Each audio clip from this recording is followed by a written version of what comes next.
June 1, 1937, the living legend and so-called Queen of the Air Amelia Earhart is met with raucous fanfare at Miami's Municipal Airport. She's already become the first woman to fly non-stop solo across the Atlantic, and now, with her navigator Fred Noonan, she's going to try to become the first woman to circumnavigate the globe. She climbs into her twin-engine Lockheed Electra and looks to the side. Her husband is waving in the distance, with a look of joy and trepidation on his face. As the media takes snaps and the crowd jostles to get a better look, she fastens down the hatch and starts the engines. She signals to have the wheel chocks removed, and minutes later the plane is in the air. Next stop, San Juan, Puerto Rico, over 1,000 miles away, and then the world beyond. Except somewhere on her journey, she, her navigator, and every single part of that plane disappeared. She got much farther than Puerto Rico. She almost fulfilled her dream, but something happened. The question is, what? Her disappearance has become one of the great unsolved mysteries of modern times. Was she captured by the Japanese? Did she become a castaway and die a slow, painful death? Did she disappear on purpose, change her name, and become someone else? Or did she simply crash into the ocean with her plane and her body never to be seen again? Some of our younger viewers might now be thinking, who is Amelia Earhart? Well, she was only the most famous female aviator of all time, who not only broke records but became an almost mythical figure. She was the inspiration for movies and books. She was a trailblazer who defied expectations, who greatly impacted the equal rights movement, and whose grit and daring earned the praise of the president and the public alike. If she was taken captive, she would certainly have been a catch for her captors. But first, let's take a look at how she got into doing things the people of the times didn't expect women to do. She was born on July 24, 1897 to a fairly well-off family in the city of Atchison, Kansas. Her mother was a great influence on her, telling Amelia and her younger sister that they should not act like good little girls as their friends did. They could do what they wanted, be who they wanted. As a child, she loved to explore, go rat hunting in the local town, and play a bit harder than the other girls did, which got her the reputation for being a bit of a tomboy. At age 7, she took her first flight, a painful one at that. She flew from the roof of a shed inside a wooden cart she and her uncle had made. Bruised and a little bit broken, she got out of the box and said to her sister, "It's just like flying." Life had its ups and downs, but throughout her teens, Earhart never faltered from the path of wanting to do stuff only men seem to do. One of those things was flying, but then World War I got in the way. After seeing injured soldiers when she was visiting her sister in Toronto, the 23-year-old signed up to volunteer at a hospital. A year later, in 1918, she was nursing people to health who had come down with the Spanish flu. She herself got pneumonia and other health problems, which led to a lengthy stay in the hospital and later at her sister's home. What did she do with her downtime? She read, and she read a lot, especially about mechanical engineering. An audacious pilot was in the making. When she was better, she got the opportunity of a lifetime when in California she came across the flying ace Frank Hawks. He offered to give the young woman a ride in his aircraft, to which she said yes, yes, yes. She later said about that experience, "By the time I had gotten 200 or 300 feet off the ground, I knew I had to fly. And by God did she fly. She trained. She cut her hair short so as not to attract too much attention from all the male pilots. She even slept in her leather aviator jacket to make it look worn out like all the men's jackets. In short, she became a pilot, and a good one at that. By the time she was 25, she set a world record for flying at an altitude of 14,000 feet. A year later, she was given her pilot's license, becoming only the 16th woman in the US to get one. Okay, so in 1927, the world-famous Charles Lindbergh became the first person to fly solo across the Atlantic. Earhart saw that and thought, I want to do that. But first, people wanted to see a woman do the same trip as a passenger. The PR people started thinking about who would make a suitable passenger, and they came up with one Amelia Earhart. On June 17, 1928, at age 31, she got in a plane with pilot Wilmer Stultz. Together, they did the trip, and Earhart now found herself being something of a celebrity. But when they landed, her face did not denote much happiness. When they asked how she felt, she said, "I was just baggage, like a sack of potatoes. Maybe someday I'll try it alone." We'll fast forward quite a few years now and tell you that this woman became a household name. She got married, she promoted aviation, especially for women, and she became the first woman to fly solo across North America and back, among other records that she set. Then, in 1932, she did exactly what Mr. Lindbergh had done.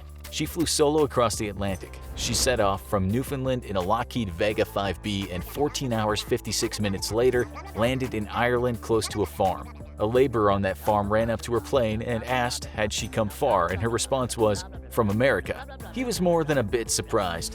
It was after that she became even more of a celebrity, even becoming a favorite of First Lady Eleanor Roosevelt. But there was one more mission to accomplish. That was to become the first woman ever to circumnavigate the entire globe. This is where things get dark. Suffice to say, back then this was some risky venture. On March 17, 1937, she made her first attempt with navigator Fred Noonan and Harry Manning. The latter was a skilled navigator, but also a dab-handed operating a radio. As you'll see, Manning could possibly have ensured we wouldn't be telling this story. The trip didn't go as planned. The flight left from Oakland, California and landed later in Honolulu, Hawaii. When it took off from there on its way to a small island in the Pacific, things went wrong. Some people said on the takeoff the tire had blown, but others said there had been some pilot error.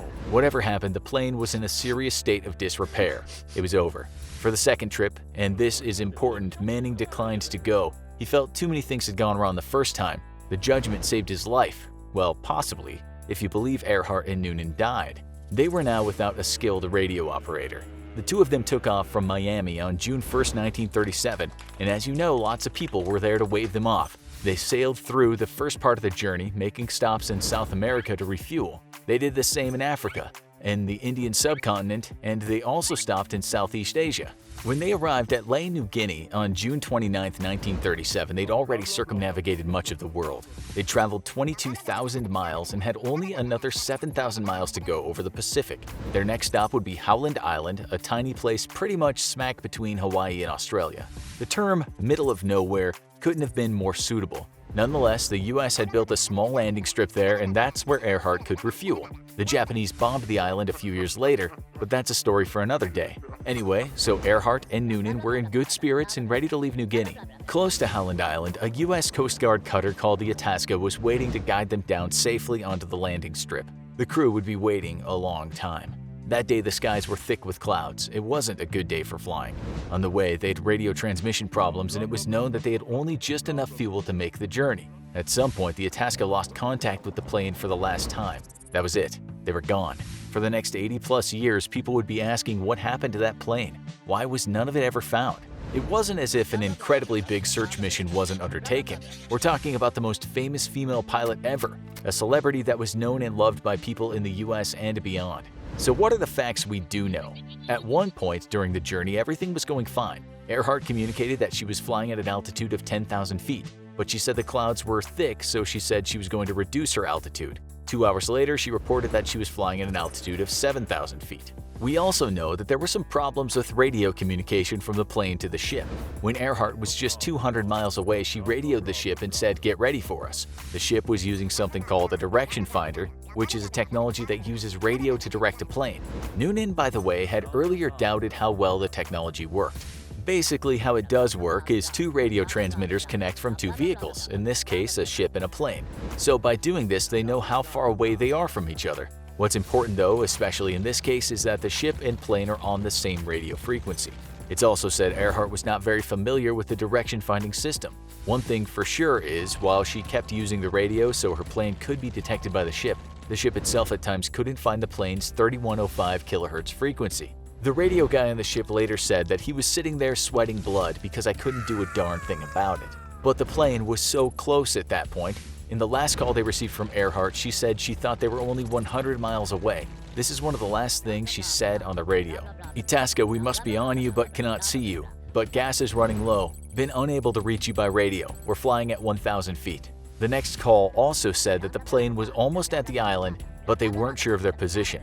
Earhart couldn't hear what the ship was saying, so she requested for Morse code. A message was sent to Earhart and received, but she said she still wasn't able to get a position on the island.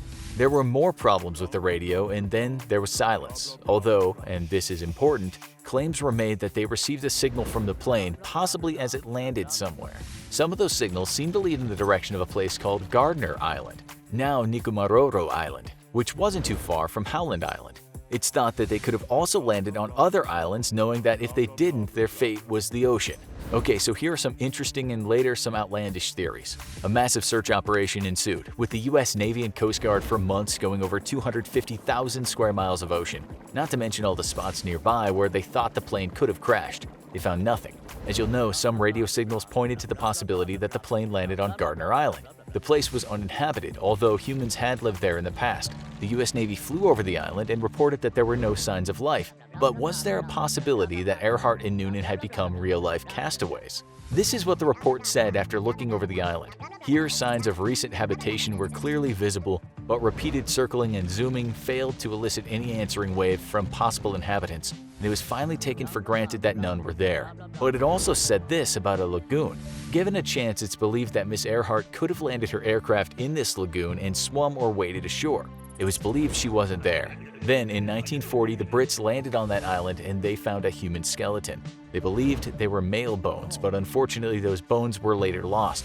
Still, precise measurements were made of the bones. The crew also found a shoe and a sextant box, which is navigational equipment. One of the officers said this about the bones: "The bones look more than 4 years old to me, but seems to be very slight chance that this may be the remains of Amelia Earhart." Then, in 1989, the Group for Historic Aircraft Recovery ended up on the island. After exploring the place, it concluded that someone could have lived there. They analyzed the measurements of the bones that were found there and concluded that they were from a European woman of the same height as Earhart. Later, anthropologists from the University of Tennessee also analyzed the measurements of the bones. In their statement, they wrote that the bones have more similarity to Earhart than to 99% of individuals in a large reference sample. This has also been questioned, not debunked, however, and it's been an ongoing argument for years. It was later discovered that the sextant box is believed to have come from the USS Bushnell. That was in the area after Earhart went missing. In 2019, a bigger ocean exploration took place and they didn't find any of the missing wreckage of Earhart's plane. That's the Castaway theory. But what about the bones of Noonan? Or what about the plane? It would have had to crash into the ocean with only Earhart making it to the island. That's certainly a long shot. You should also know that as well as the US Navy doing searches, Earhart's husband sponsored searches of all the nearby islands and nothing was ever found. What if they landed in the Japanese-held Marshall Islands? The Japanese could have thought they were spies. The theory goes that this happened and the Japanese tortured and killed them. It could have been the reason that the plane was never found. They could have possibly made it there with the fuel they had, but only if they'd flown directly there. That's unlikely, but then there was a woman interviewed many years later who said she'd seen Earhart and Noonan being executed by the Japanese. In recent books, other Marshall Islanders were quoted as saying they saw the two in the hands of the Japanese. In 2017, a documentary came out called Amelia Earhart: The Lost Evidence. It talks about a photo that really exists that shows two people that look like Earhart and Noonan on the islands. That photo has since been credited to a Japanese travel guide that was published in October 1935, so it couldn't have been them. Okay, so what did happen to that plane? Well, there was the theory that Earhart was a spy for Franklin D. Roosevelt. We know he liked her, but that theory was just a silly rumor.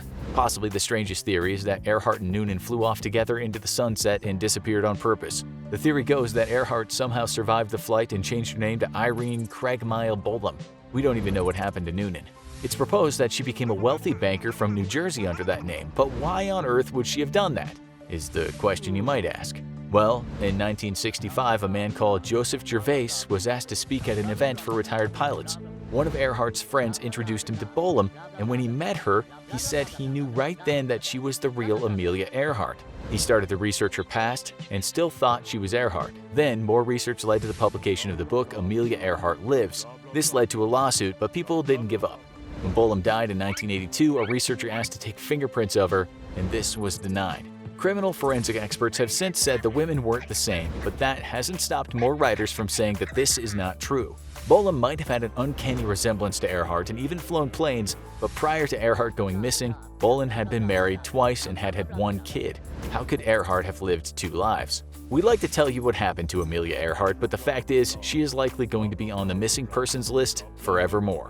Now you need to watch Did Pan Am Flight 914 Really Land 37 Years Later? Or for a very different kind of disaster story, watch Plane Crash Leads to Unbelievable Survival Story.